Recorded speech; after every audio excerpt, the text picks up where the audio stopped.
दरवर्षी बघा डिसेंबर जानेवारीनंच न्यूज येते का कोकणातला आंबा APMC मध्ये दाखल. मी विचार करायचो जानेवारीतच APMCत आंबा येतात कोकणातून, मग आंबा लागतात तरी कधी यांच्या झाडाला.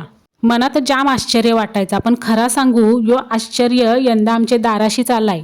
आमच्या दाराशी जो आंबा आहे ना त्याला यंदा डिसेंबरपासूनच आंबा लागायला सुरुवात झाले. नाही म्हणजे नजर नका लावू, काय रास आंबा नाही आलं, थोडंसंच आणलं, काहीतरी 10, 15, 20, 25. पण काय सांगू आंब्याची साईज तर बघा. बाबा बाबा कसला मोठा आंबा आहे, नारळाच्या एवढा आंबा आलाय.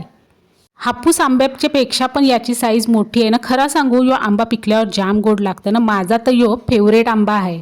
ते जाऊ दे, मी विचार करते का मी APMCत आंबा पाठवू का, म्हणजे मला किती भाव मिळेल एका डझनाचे मागे. पण नंतर विचार केला जाऊ दे नको. थोडं आंबा आलं ते आपण खाऊ, शेजाऱ्या पाजाऱ्यांना वाटू ना, नातेवाईकांना वाटू. कुठे APMCत पाठवू 4-5 आंबं, बरोबर ना.